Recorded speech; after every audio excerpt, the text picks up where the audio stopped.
Mesdames et messieurs, bonsoir et merci de votre fidélité à votre télévision régionale Prestige, mais aussi à votre nouvelle chaîne de radio Prestige FM pour être au diapason de l'actualité d'ici et d'ailleurs. Et vous avez raison, la grande édition.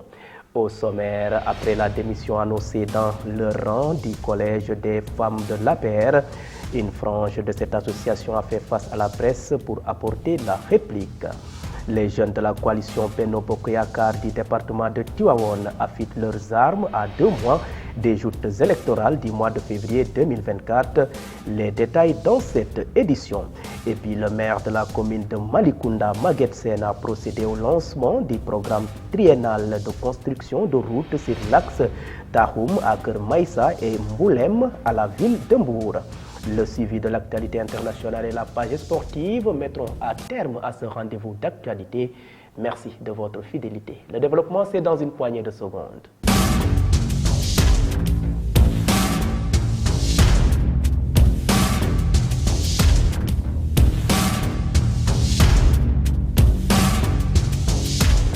Bienvenue, démarrons ce rendez-vous d'actualité par la politique. Après la démission de certaines responsables politiques du fameux Collège des femmes de l'APR, une structure politique qui a été créée par des femmes de l'APR dans une situation de massification du parti dans la cité d'Iraï. Les membres fondatrices se sont réunis ce lundi. Hier lundi 18 décembre 2023 à la permanence départementale de Benno Bokk Yakaar de Thiès pour se démarquer des agitations de leurs ex-camarades de parti. Selon Awa Aram Silla, ces dernières ont le droit de tourner le dos à la page de l'APR, mais certaines demeurent toujours dans la mouvance présidentielle. Aram Silla, que je vous propose de suivre au micro de nos reporters Isaac Dapa et Ibrahima Sarr. Notre présence ici est que nous faisons partie des membres fondateurs du Collège des femmes, précisément la coordinatrice. Mais aujourd'hui, on est venu avec notre casquette de politicien au sein de l'APR. Mais malheureusement, depuis samedi, il y a certains de nos sœurs de parti qui ont quitté pour transhumer dans un autre parti. Nous, on vient aujourd'hui pour réitérer notre engagement et notre appartenance à l'APR. On fait partie de la mouvance présidentielle et ce morcellement peut affaiblir le parti et on a des responsables et des leaders pour porter la candidature de Amadou Ba aux élections.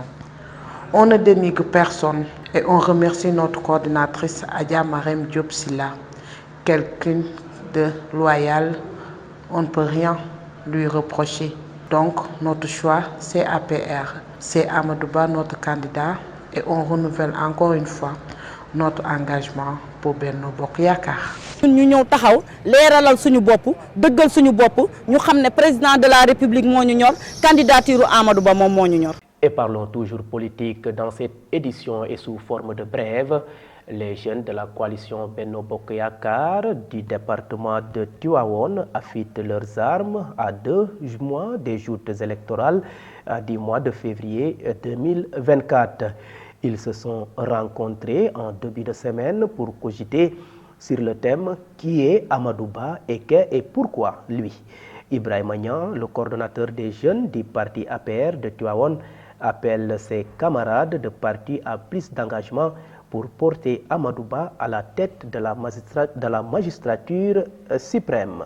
Vous suivez le rendez-vous de l'actualité grâce à votre nouvelle chaîne de radio Prestige FM qui émet en modulation de fréquence sur les 95.5 FM ici à Thiès et parlons société. Le mouvement inclusif pour un Sénégal d'espoir, traduisé par mise, dirigé par Djari Aïdara Camara, a procédé au lancement du programme de formation en technique de transformation agroalimentaire. L'objectif fixé est de former des femmes auto-entrepreneuses. L'activité a eu pour cadre le quartier Randoulène Nord en présence d'un grand nombre de femmes. La présidente de mise, Djari Aïdara Camara, revient sur l'importance de ce programme. Ses propos sont recueillis par Isaac Dapa et Doudou Thiey. Alors, c'était une suite logique de ce qu'on a fait la dernière fois, le 25 novembre. le lancement du mouvement inclusif pour un Sénégal d'espoir. On a lancé le mouvement, il faut y mettre un contenu. Y mettre un contenu, c'est un processus. C'est ce processus-là qu'on a démarré, mais dans toujours notre idéal de l'inclusion et de l'espoir. Pour nous, c'est les deux maîtres mots qui sont importants dans notre démarche de développement et de politique, Inch'Allah. Donc c'est dans ce cadre-là qu'on a commencé par les femmes. D'abord parce que je suis une femme. Ensuite parce que fondamentalement, je crois que les femmes apportent beaucoup dans les foyers et dans la société. Donc on a voulu recapaciter, parce que je crois que c'est déjà fait. Les femmes sont de braves dames qui se lèvent vraiment tôt tous les jours pour se battre. On a voulu les renforcer et les aiguillonner vers un développement personnel. Certainement pas, parce que MISE est un mouvement national. MISE, c'est un Sénégal d'espoir. Ça ne se limite pas à Randoulène, mais je suis toujours dans la logique de me dire que je suis née et j'ai grandi à Randoulène et que tout ce que je dois commencer ça à Randoulène. Mais aujourd'hui, même dans ce qu'on a organisé, il n'y avait pas que Randoulène qui était présent. Il y avait des femmes venues de tout Thiès, de Diamaguène, de Cité Ouvrière, de Moussanté, de partout. C'est des femmes qui adhèrent certainement à notre idéal et qui comptent travailler avec nous dans ce mouvement-là. Donc on a commencé dans Randoulène pour être dans le symbolique. Mais MISE, c'est un mouvement national. On compte vraiment s'implanter, Inch'Allah, partout au Sénégal. Et à présent, cap dans le département de Mbour sous forme de brève illustrée où le maire de la commune de Malicounda, Maguette Sène, a procédé au lancement du programme triennal de construction de routes sur les axes Tahoum, Keur Meïssa et Mboulem. A rappelé que, selon le maire, ce programme financé sur le budget municipal concernera en plus des deux villages cités, Malicounda Ngogom, Fandan, Falor, Rof, Sinthiou-Mbadan et Gagna Bougou.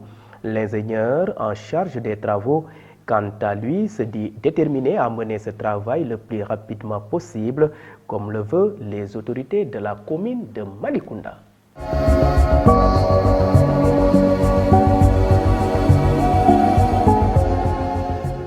Et à présent, place sur ce qui fait l'essentiel de l'actualité nationale de ce mardi. La migration irrégulière a fait plus de 60 000 morts entre 2014 et 2023 selon l'OIM, nous dit Mambiram Sissegaï. L'actualité nationale, le nombre de morts causés par la migration irrégulière est probablement sous-estimé. De 2014 à maintenant, plus de 100 000 vies ont été perdues lors des migrations irrégulières, dont plus de 22 000 vies sur la route de la Méditerranée centrale, a dit M. Gaston à l'occasion de la célébration de la journée internationale des migrants. Christophe Gascon ajoute que depuis 2014, plus de 2000 vies ont également été perdues sur les routes de l'Atlantique, principalement à cause des naufrages. Parlons autre chose, Aïb Dafé rentre encore son fiche. Aïb Salim Dafé s'est rendu à la Direction générale des élections DGE quelques jours après que le tribunal d'instance hors classe de Dakar a donné son verdict donnant raison à Ousmane Sonko. Salam à tous, on est focus sur notre mission, on communiquera le moment venu. Patience, persévérance et sérénité, c'est le seul message que nous avons obtenu du mandataire du candidat déclaré Ousmane Sonko. Cependant, nous sommes en mesure de rappeler que la Direction générale des élections campe toujours sur sa position concernant les fiches de parrainage de Ousmane Sonko. Terminons avec une saisie de 8 kg de cocaïne à Fass Mbao après près de 6 tonnes de cocaïne saisie en moins de 2 mois au large de Dakar pour la Marine nationale. La police a également mis la main sur 8 kg de ce même produit prohibé à Fass Mbao. Selon le Bureau de Relations publiques BRP, l'opération est réussie par la division opérationnelle de l'Office central de répression du trafic illicite de stupéfiants Ortkis, qui est également parvenu à mettre aux arrêts 4 individus dont 2 Sénégalais et 2 de nationalité étrangère. C'était tout pour l'actualité nationale.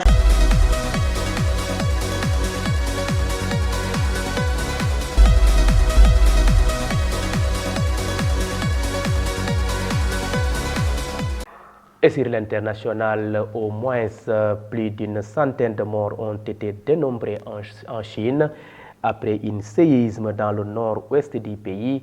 L'actualité internationale de ce mardi porte la signature de Ramatoulaye Cissé. Le président égyptien Abdel Fattah al-Sisi a remporté l'élection présidentielle avec 89,6% des voix, s'assurant sans surprise un nouveau mandat de 6 ans, a annoncé l'autorité nationale des élections. Le chef de l'autorité, Hazem Badawi, a déclaré que la participation avait atteint un taux sans précédent de 66,8%. Parmi les 67 millions d'électeurs égyptiens, plus de 39 millions d'électeurs ont donc voté pour Abdel Fattah al-Sisi à la tête du pays depuis 2014.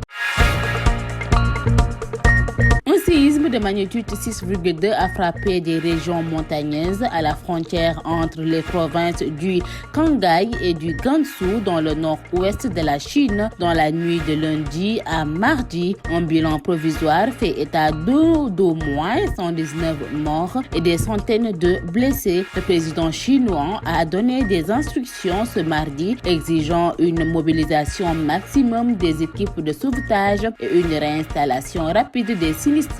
Il s'agit du tremblement de terre le plus meurtrier dans cette région depuis le séisme de Yushu dans la province du Qinghai en 2010. Le ministre américain de la Défense a annoncé lundi 18 décembre la formation en mer Rouge d'une coalition de 10 pays afin de faire face aux attaques répétées des Houthis contre les navires que celles rebelles yéménites considèrent comme liés à Israël. Outre les États-Unis, Lloyd Austin a indiqué dans un communiqué que la France, le Royaume-Uni, Bahreïn, le Canada, l'Italie, les Pays-Bas, la Norvège, l'Espagne et les Seychelles prendraient part à cette coalition. L'escalade récente des attaques irresponsables des Houthis en provenance du Yémen menace la libre circulation du commerce, met en danger la vie des marins innocents et viole le droit international, a-t-il déclaré. Mesdames et messieurs, c'en est tout pour l'actualité internationale.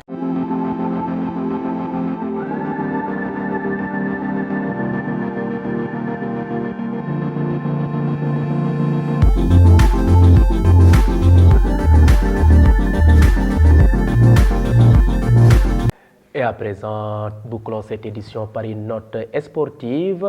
L'actualité sportive de ce mardi est concoctée comme d'habitude. Beach soccer, les Lions sont en Iran pour préparer le mondial. L'équipe nationale est arrivée à Téhéran ce week-end. Un groupe de 12 joueurs et du staff est sur place pour disputer 3 matchs amicaux. L'Iran, qui n'avait plus participé à la Coupe du Monde depuis 2017, fait partie des 4 pays représentants de l'Asie.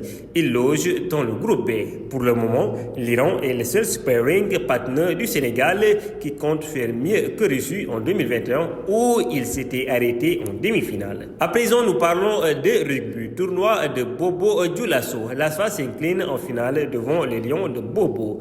L'association sportive des forces armées, ASFA, a perdu la finale du tournoi international de rugby des équipes championnes contre les Lions de Bobo du Burkina Faso sur le score de 19-14, a appris nos confrères de la Fédération sénégalaise de rugby.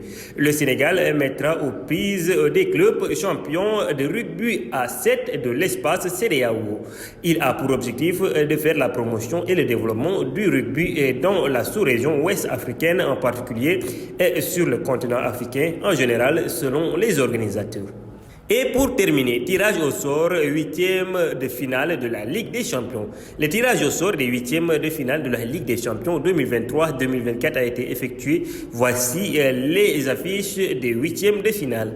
FC Porto aura Arsenal, Napoli fera face à Barça, Paris Saint-Germain fera face à Real Sociedad, Inter Milan contre Atlético de Madrid, PSV Eindhoven contre Borussia Dortmund, Lazio Rome contre Bayern Munich, Copenhague aura Manchester City et Leipzig aura Real Madrid. C'était tout pour cette page sportive.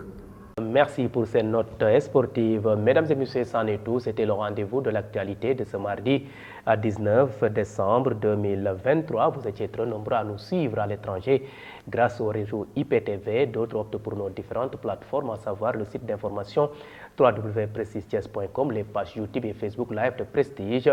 Et mention spéciale à nos auditeurs qui nous ont suivis en direct grâce à cette nouvelle chaîne de radio Prestige FM qui émet en modulation de fréquence sur les 95.5 FM ici à Thiès. Gardez la fréquence sur les 95.5 d'un moment à l'autre. Isaac Dapa pour le suivi de l'actualité en Wolof. Merci et bonne fin de soirée.